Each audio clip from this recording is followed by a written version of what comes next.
I knew kind of that there was something wrong, but the doctors would say, well, you're very young, keep trying, come back in a year or so and see how things go. So we went back in a year, and then we tried other fertility treatment, which failed. Deep down, I just knew there was something else, there was something wrong that just needs to be fixed, and no one was able to help me. Infertility affects 1 in 6 Irish couples. For couples searching for answers to their many questions, it can be a stressful and worrying time. And for some, conceiving and keeping the pregnancy can be just a distant dream. Just 10 years ago, a little-known fertility care treatment center opened its doors in Galway, and what resulted since then is nothing short of a phenomenon. We're marking 10 years of fertility care and NaPro technology in Ireland and Europe, and to date we've had nearly 800 children born as a result of the techniques that we use. And we just figured, well, with 10 years of practice and all these success stories, it'd be a shame to let the anniversary pass and not mark the occasion. So today's a fun day where we've invited all of the couples and their children who've had success to come along and have a party, and we just hope to have a lot of fun.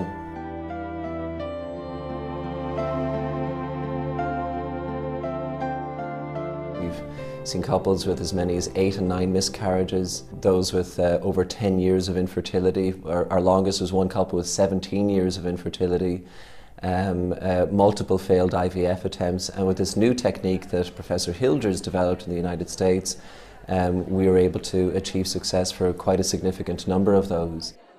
In 1976 we started a research program, and what we were really doing was doing an independent evaluation of a kind of new method called the Billings ovulation method. Right from the beginning we began having women who had a whole variety of different sort of reproductive problems, infertility, repetitive miscarriages. I mean, the sort of basic run-of-the-mill stuff that you see in a gynecology practice. And we had them start charting their cycles, and all of a sudden we saw things that we didn't ever know existed really before, because nobody had done this. So it began a search for some of the underlying causes. 2004, which would be about 28 years of research into all of this, we finally published what I would call a definitive textbook on this, called The Medical and Surgical Practice of NaPro Technology. So in a way it's new. It would be new to a lot of people, but from our point of view, we've been using it for a very long time. We have a lot of experience with it.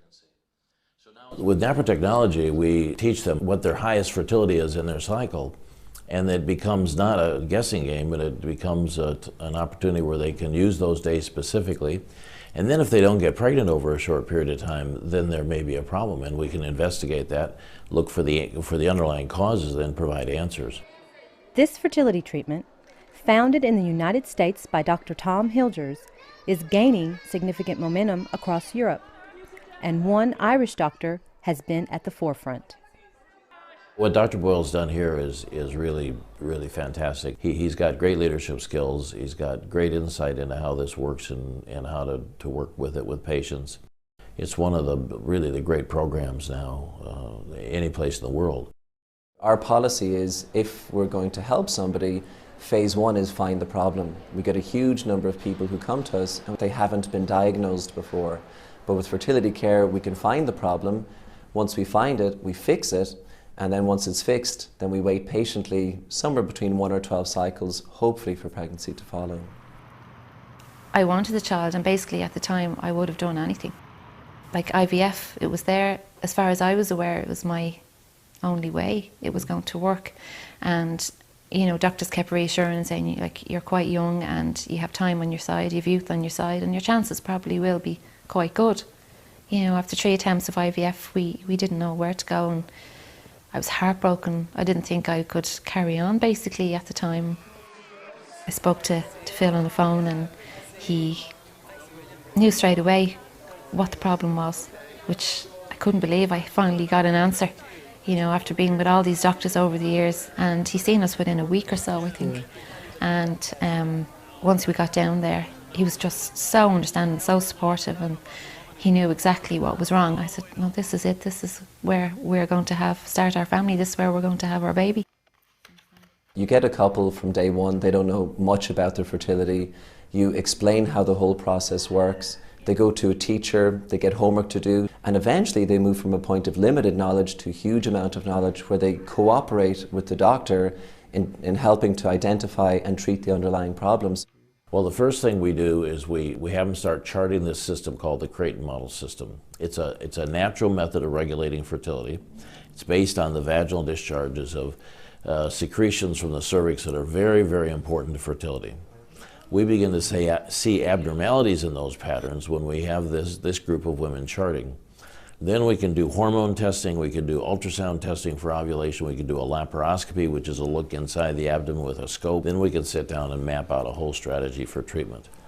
This whole system has opened up new doorways to evaluating and diagnosing problems that previously escaped detection. So now that we have the ability to identify problems, we can target the treatment and say, in your case you need medications to improve hormones, in your case you need antibiotic treatment, or you might need something to improve mucus flow, or whatever the essential thing is for the couple to become pregnant. So it allows us to go quickly to the treatment that's needed, and by targeting the problem area, you get more effective treatment, restore normal function, and then a better chance of successful pregnancy. I have a rare condition called hypothalamic amenorrhea, which means I don't ovulate. And basically, like Dr. Boyle was the only person who was able to put a finger on my condition. And, you know, through all the years I had been through fertility treatment here, no doctor was ever curious or wondered why this was the case. The difference between NaPro technology and in vitro fertilization is that with NaPro technology, it's really important for us to establish a diagnosis, find out an explanation, why are you not becoming pregnant, and target our treatment to fix that. With in vitro fertilization, the diagnosis isn't so important because you're going to bypass the problem. And ultimately what happens is, if we can achieve success with NaPro technology, the problem is solved, you can get pregnant repeatedly. But with in vitro fertilization, you're still infertile. The underlying ill health condition that leaves you infertile is still there. With this treatment, it was just to see it actually working. You know, from day one, you know, to the end of the month, it was absolutely amazing just to see it working, and I didn't get upset. It was the first time I didn't cry. And then the following month, same thing again, seeing it working. And so the third month, I conceived. Josh was our first baby, little boy. He's 7 now. Yeah, 7 years ago. Yeah, it was just amazing. We just kind of kept looking at him, wouldn't let anyone touch him. We just, yeah, had me crying now. Yeah, when he was born, I was just, couldn't believe it. And the first person we rang was Dr. Boyle. Jamie, he was born a year and a half after Josh. He's 5 now. Then we had Gabrielle. She was our little surprise, our little girl. Yeah. And if it wasn't for Dr. Boyle and NaPro, they probably wouldn't be here. Like, we don't know where we'd be, but I can nearly positively say they wouldn't be here only for him. When you go down to see him, like, you're in a waiting room and there's hardly anyone ever there. Yeah. But to see all these people and all these babies and newborn babies, all these lives have been changed. It's absolutely amazing. After what we went through, I never thought that we would have children. You know, everything was so hard, you know. Where with NaPro, everything just fell into place for us. Well, it is true. On one level, it's so simple. You say, surely something this simple can't be that effective. But if you do the simple things well, you can be really surprised with the results. And I think it's one of the challenges trying to convince my peers in medicine that this works is, can something that simple really be that effective? It just doesn't look high-tech enough to a lot of people looking at it from the outside. But once you get into it, you appreciate that the simple things reveal very complex information about how the body works. And doing the simple things well can give stunning surprises and effective results. NaPro technology is based on solid scientific research. A major breakthrough in the area of NaPro technology arrived in late 2008. Research carried out on the innovative fertility care treatment was published in the peer-reviewed Journal of the American Board of Family Medicine. This world's first means that patients and GPs alike can now access key scientific information on the treatment. Natural procreative technology is a combination of some of the best medicine in the world. I mean, I'm a laser surgeon. I do microsurgical procedures on the fallopian tubes. We do some very, very sophisticated things surgically and medically in terms of medications we use and hormone testing that we do and so forth. So we're not at all anti-technology, which some people might think. But what we're trying to do is work cooperatively with the cycle as opposed to suppressing or destroying it. And if we do that, actually our success rates are much higher than what you would normally experience with an IVF clinic, for example. All in all, about 90% of the people who come to us either have their own children, which is the majority, overwhelming majority, but there's that other percentage who will go on to an adoptive family, and so 90% will have a family when they get through this whole process. I mean, for us going through the whole thing, we found it was, it made sense, it was systematic, it seemed scientific, and and the results proved it to work. It's amazing to think that none of these 3 children would be here if we hadn't met Dr. Boyle. I find it strange that it isn't more widely known, and I'd certainly be supportive of, and I'd certainly encourage anyone who wanted to have children who are having problems to give it a go. Through recommendations through a few of Joe's work colleagues, we just made an appointment and we came over to see him.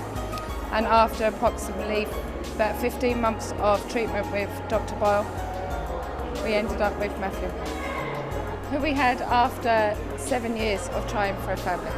All these people gathered here, 1,000 people and 800 babies that Dr. Phil Boyle has helped conceive, is all just word of mouth. So it needs to go nationwide, it needs to go to the national papers, it needs to go to the broadcaster, and it needs to get recognition. We never got a positive diagnosis of why, we hadn't had a baby. You're under the umbrella of unexplained infertility, but nobody actually tries to investigate why it is unexplained. To go to Phil and have a definite diagnosis of our trouble, and then to be able to just put it right within a couple of months. Oh, it's amazing. It changed our life because before NaPro we had felt we had reached the end of the road with no chance of having a baby, and we're sort of desperate and unhappy and desolate. And now we've got Alice and Lucy and Rose, and we've a life full. And our life has changed completely. Sleepless nights and happiness. If there's ever going to be a cure in the field of infertility, it will be because of the approach that's taken in NaPro technology. The current approaches in the artificial reproductive technologies will never build a cure because they don't look for the diseases, they don't look for the underlying causes. The way the science is built and developed should eventually lead to multiple cures, actually, because there's so many different problems when we deal with fertility-related aspects. You take another 2 or 3 generations down the road, and I think it'll capture the majority of what's happening in reproductive medicine. It's that incredibly significant of an approach to medical care. I mean, this is a natural thing. It should be one of the first things before you even see any other doctors. It should come first before anything. You should actually learn about your fertility, know what's going on, know what you need to do. If you do educate yourself and you're aware, it makes a big, big difference. In defence of my peers who would be working in this area, they just haven't been exposed to this information yet. And I personally believe once they are exposed to this information and they see the new ability we have to identify problems that have escaped detection, I think they'll get excited about it. And they'll say, well, before we didn't know how to check for this, but now we do know, and I think it will become part of mainstream practice for infertility treatment.